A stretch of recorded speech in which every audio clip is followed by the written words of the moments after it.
Yun, what's up mga katrabaho, welcome back po sa aking channel, Trabaho ni Dags.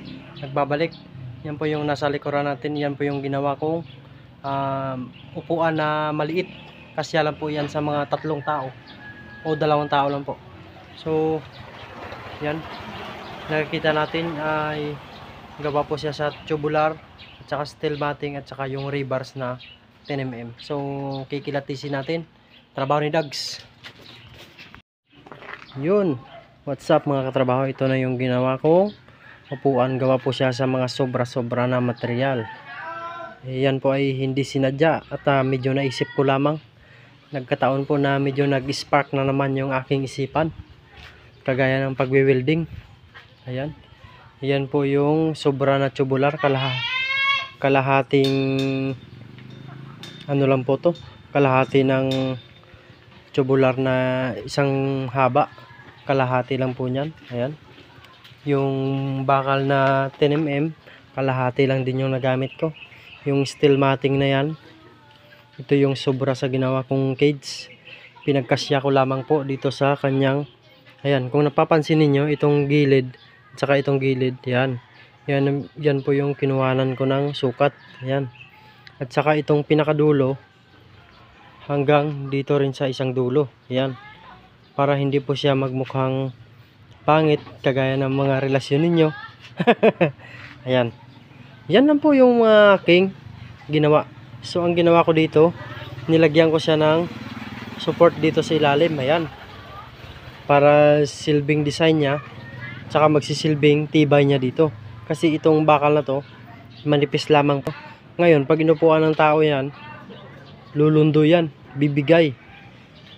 So hindi po siya matibay, kaya kailangan lagyan ng support, kagaya ng mga magsyuta dyan na may support lagi, para matibay yung relasyon. Ayan, matibay yung kapit sa isa't isa. Ayan, ayan lang po yan.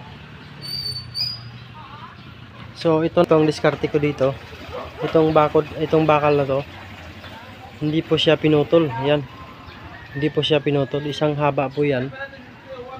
Tapos naka 45 lang po dyan, naka 45 lang siya.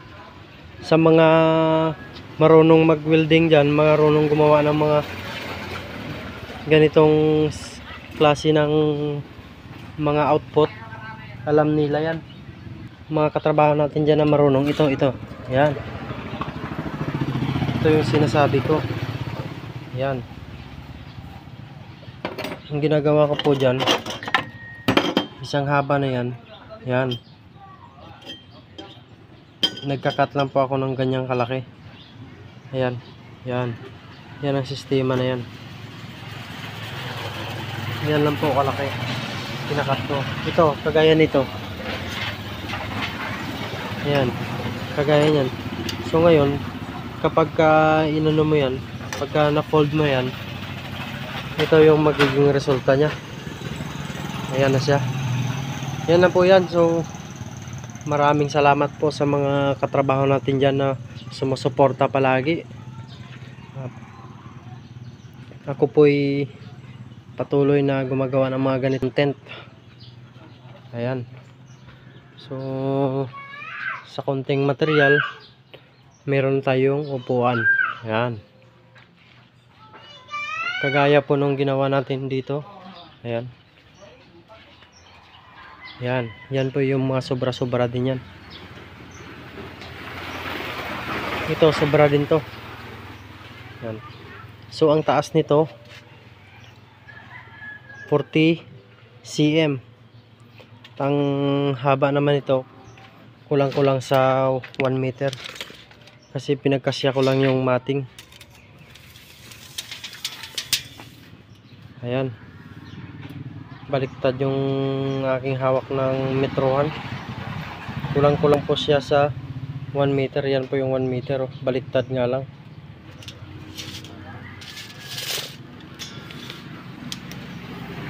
Ay, 41 nga to. Ito 41. Yan, 41 siya kasi umangat pala yung mating dito. Yun lang yung trabaho ko dito. Ito pinagpapantay-pantay ko lang tong ano na to, para maganda. Tapos dito sa gitna tubular yung gilid. Tapos dito sa gitna may support siya na 10mm din na bakal. Ayan. Diyan siya, tatlo. Para kung sakali na maupuan ng tao, hindi siya bibigay. Yan lang yung ginawa natin. So, sa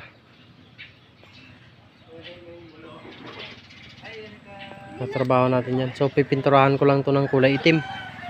Meron din pa akong sobrang pintura dito. Ayan. Yan.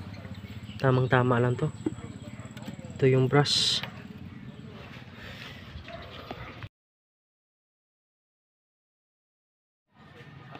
Yun na mga katrabaho, napinturahan ko na yung aking ginawang upuan. Ayan na, kulay black.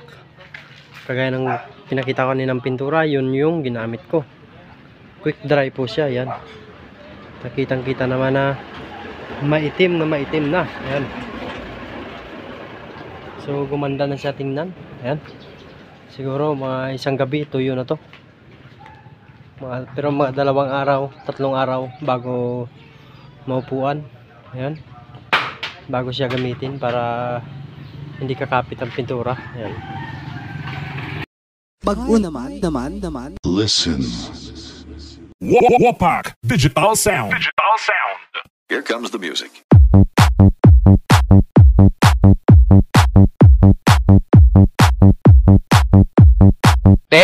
Ayos man. Ate okay ah.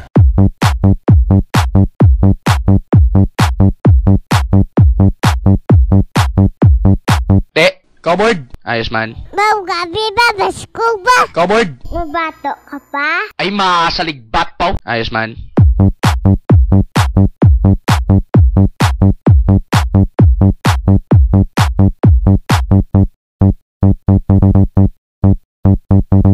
Ayos man.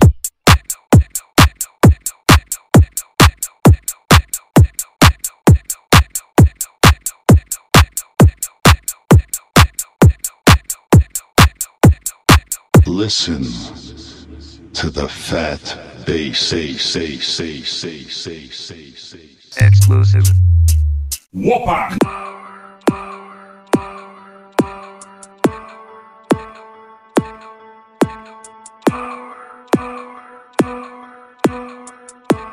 DJ Sammy.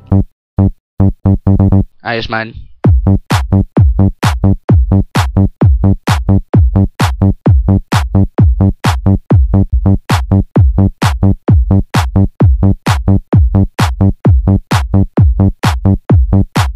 Mabato ka pa? DJ Sammy.